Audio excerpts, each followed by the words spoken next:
जय हिंद मेरे डियर साथी। हमसे एक क्वेश्चन पूछा है, ये पहले का, ठीक है, इसमें कह दिया प्रकाश की अपवर्तन की घटना को समझाइए। कितने नंबर का है भाई? 2 नंबर का है। इसके जस्ट नीचे कह दिया नेत्र के दीर्घ दृष्टि दोष और इसके संशोधन पर संक्षिप्त टिप्पणी लिखने। कितने नंबर का है भाई? ये भी तुम्हारे पास 2 नंबर का है। ये दोनों क्वेश्चन देखा जाए तो 2 + 2 4 नंबर का है। ये क्वेश्चन देखा जाए तो आपका board paper 2024 set number 4 824 IM में ये क्वेश्चन पूछा गया है। अब इसका सलूशन आपको कैसे लिखना है, इसको हम एकदम अच्छे तरीके से डिटेल में आपको बताते हैं। तो आपके सबसे पहले हम लिखते हैं प्रकाश के, ऐसे आपको हेडिंग डालनी। देखो जैसे हम बोलेंगे ना उसी तरह से आपको क्या करना पड़ेगा, लिखना पड़ेगा। देखिए उस तरह से लिख देंगे ना तो मेरे भाई एकदम से कंफर्म 95% कोई आपको रोक ही नहीं सकता कि कितना आ सकता है आपका। ठीक है, तो प्रकाश के अपवर्तन का यहाँ पर क्या, सॉरी, अपवर्तन का आप अच्छे तरीके से ऐसे स्केच से हेडिंग डालिएगा। यहाँ पर आप क्या परिभाषा लिखिएगा और उदाहरण के जरिए आपको क्या कर देना, आपको समझा देना। आपका कितना नंबर? 2 नंबर कंफर्म 150% बन जाएगा। अब क्या होता प्रकाश के अपवर्तन के बारे में, आप ध्यान से सुनिए, इससे पहले भूल जाइए। आप बहुत सारे एग्जाम्पल समझिए, अभी आप समझ जाएंगे। देखिए आपको करना क्या है, घर ही पे करिए। देखिए ऐसे आपको क्या करना है, एक गिलास लेना जो ट्रांसपेरेंट हो, ट्रांसपेरेंट जिसे आर पार देख रहे हैं, शीशा का गिलास हो या कहीं पार्टी से चुरा के लाए हो प्लास्टिक का गिलास। इसमें क्या करेंगे, पानी आप यहाँ तक भर दीजिए। क्या कर दीजिए, पानी भर दीजिए। ठीक है, और इसमें पेंसिल का एक क्या करिए, पेंसिल डालिए। तो देखिए पेंसिल जो डाले हैं ना, ठीक है, अभी देखिए ध्यान से सुनिएगा। ये आपके सामने ऐसे पेंसिल हो गया। ठीक है, ये एक्चुअल में पेंसिल है। तो पेंसिल का जो सिरा तुम्हारे पास दिखेगा हल्का सा क्या करेगा, ऐसे टेढ़ा दिखाई देगा। क्या होगा, हल्का सा जो टेढ़ा दिखाई देगा। ठीक है, एक्चुअल में हम इसे कलर कर देते हैं। देखिए ये आपका जो तुम्हारे पास ये ब्लैक कलर का दिख रहा है, यानी हल्का सा टेढ़ा दिखेगा। तो क्यों दिखता है? क्योंकि प्रकाश का क्या हो रहा है, अपवर्तन हो रहा है। यहाँ पर देखा जाए तो हवा एक है और इसमें तुम्हारे पास क्या होगा, पानी है, यानी जल है। ठीक है, पानी लिख देते हैं, पानी है। तो अब इससे क्या पता चलता है, जब भी कोई प्रकाश की किरण एक माध्यम से दूसरे माध्यम में आता तो थोड़ा सा क्या हो जाता है, टेढ़ा हो जाता है। इसी को हम प्रकाश का अपवर्तन बोलते हैं। तो अब लिखा क्या हो गया, जब प्रकाश किरण एक समांगी व पारदर्शी माध्यम से दूसरे समांगी पर यानी समांगी माध्यम में प्रवेश करती है तो अपने मार्ग से विचलित हो जाती है। इस घटना को प्रकाश का क्या बोलते हैं, अपवर्तन बोलते हैं। जैसे एग्जाम्पल पे आप क्या करेंगे, एक ऐसे सिंपल सा क्या किए लीजिए, शीशा लीजिए। क्या लीजिए, शीशा लीजिए। ठीक है, आप ऐसे क्या कर दिए, शीशा लीजिए अच्छे तरीके से। ठीक है, ये मान लेते हैं आपको क्या हो गया, कांच का शीशा है। ये मान लेते हैं क्या हो गया, कांच का तुम्हारे पास क्या होगा, शीशा हो गया। ठीक है, और ये देखा जाए तो तुम्हारे पास हवा हो गया। अब एक लेजर लाइट ले लीजिए। जब इस पे प्रकाश की किरण ऐसे आप डालेंगे, देखिए ध्यान से देखिएगा, ऐसे अब आपको स्केल से अच्छे तरीके से बनाना। ये जो किरण आ रही है, इस किरण को हम क्या बोलते हैं, आपतित किरण बोला जाता है। क्या बोला जाता है मेरे भाई, आपतित किरण बोला जाता है। अब देखिए ध्यान से हो कर, जब भी कोई प्रकाश की किरण इस देख एक माध्यम से दूसरे माध्यम में, इस माध्यम का नाम हम दे देते हैं भैया विरल। एक्चुअल में क्या होता है, ये माध्यम विरल होता है और ये माध्यम क्या होता है, सघन होता है। अब विरल क्या होता है, जब जिसके कण दूर दूर होते हैं उसे विरल माध्यम, जिसके कण नजदीक नजदीक होते हैं उसे सघन माध्यम। सघन मतलब समझ लो भीड़ भाड़। ठीक है, अब देखिए कांच एक ठोस है और हवा एक गैस है। गैस के अणु क्या हो जाते हैं, दूर दूर रहते हैं और कांच के अणु बहुत नजदीक नजदीक रहते हैं।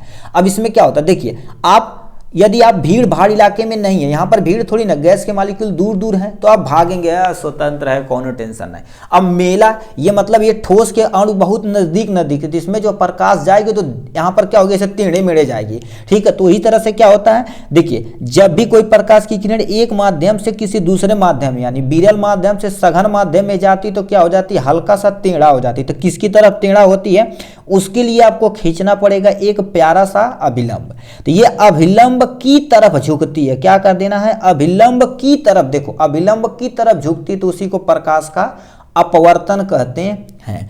अब यहां पर क्या लिखेंगे, ठीक है, जब भी कोई प्रकाश की किरण एक माध्यम से, देखो एक माध्यम से दूसरे माध्यम में जाती है तो इसी घटना को क्या बोलते हैं हम, प्रकाश का अपवर्तन बोलते हैं। जब भी कोई प्रकाश की किरण एक माध्यम से किसी दूसरे माध्यम में प्रवेश करती है तो कुछ एंगल पर मुड़ जाती, क्या हो जाती, कुछ एंगल पर या अपने मार्ग से विचलित हो जाती, इसी घटना को प्रकाश का क्या बोलते हैं, अपवर्तन बोलते हैं। अब कब कहां कैसे मुड़ेगी, जब भी कोई प्रकाश की किरण विरल माध्यम से सघन माध्यम में जाएगी तो अभिलंब की ओर झुकेगी, देखिए अभिलंब की ओर झुकेगी, ये प्रकाश का अपवर्तन हो जाएगा। अब मान लेते हैं सघन माध्यम से विरल माध्यम में जाती है तो अभिलंब से दूर जाएगी, इससे ऑप्शन क्वेश्चन बन सकता है मेरे भाई, ध्यान से सुनिएगा, ठीक है। विरल से जब सघन में जाएगी तो अभिलंब की ओर झुकेगी, अभिलंब की ओर, देखिए इधर भाग रहा है। अब क्या करेगी, दूसरे अवस्था में देखा जाए, छोटा सा बना देते हैं बट अब बनाएंगे नहीं। देखिए जब भी प्रकाश की किरण, ये मान लेते हैं ये तुम्हारे पास कांच है, क्या हो गया तुम्हारे पास कांच यानी सघन माध्यम, ये हवा तुम्हारे पास विरल माध्यम।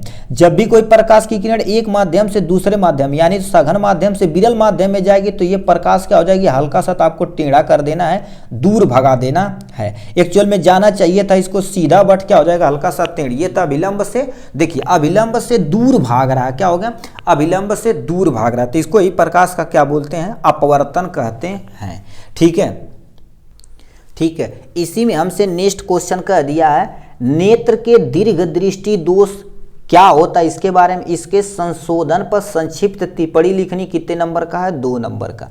इस क्वेश्चन का हल आपके सामने ये दे रखा है, जैसे देखिए 2 नंबर में जैसे पूछे उसी तरह से आपको कोई भी दोष है, चाहे निकट दृष्टि दोष, चाहे दूर दृष्टि दोष, चाहे जरा दृष्टि दोष, तो सबसे पहले उसकी परिभाषा लिखना पड़ेगा, उसके दोष में हो कह रहा है उसको लिखना पड़ेगा, और लास्ट में क्या लिखना पड़ेगा, निवारण, तब आपको जाके कितने नंबर मिलेगा, 2 नंबर।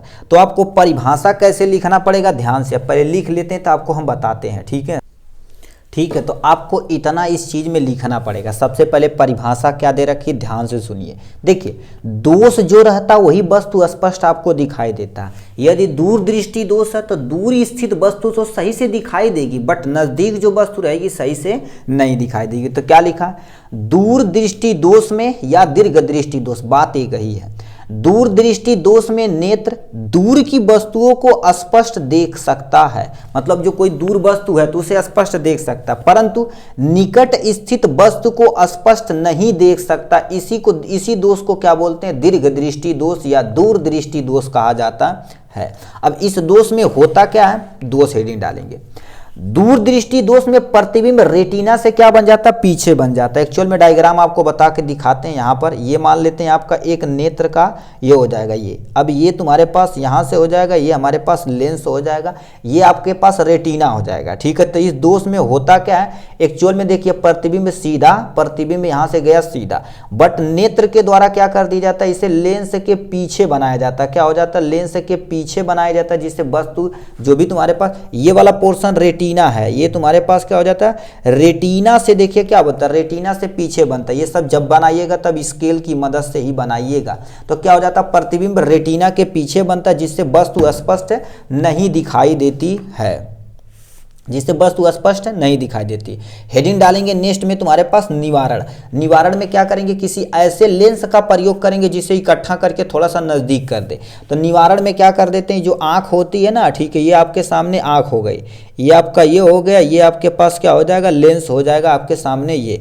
तो इस दोष में क्या कर देते हैं, प्रतिबिंब सीधा जाएगा, प्रतिबिंब सीधा जाएगा, बट यहीं पर हम क्या करेंगे, एक उत्तल लेंस का प्रयोग करेंगे। क्या करेंगे, चश्मे में ये आपके सामने जो है इसको क्या बोलते हैं, उत्तल लेंस कहते हैं। क्या बोलते हैं, उत्तल लेंस का प्रयोग करते हैं, जो प्रतिबिंब को क्या करेगा, हमारी रेटिना पर बना देगा। क्या बना देगा, रेटिना पर बना देगा, ये हमारा उत्तल लेंस, ये हमारे पास उत्तल लेंस है। यानी अभी कोई क्वेश्चन क्या क्या बन सकता है, ठीक है, तो लिखा गया दीर्घ दृष्टि दोष निवारण के लिए उत्तल लेंस का प्रयोग करते हैं। तब इसमें क्वेश्चन क्या क्या बनेगा, प्लीज ध्यान से दोबारा देखिए। कह दिया दीर्घ दृष्टि में दोष कौन सी वस्तु स्पष्ट दिखाई देती, तो दूर की वस्तु स्पष्ट दिखाई देती, ये पहला।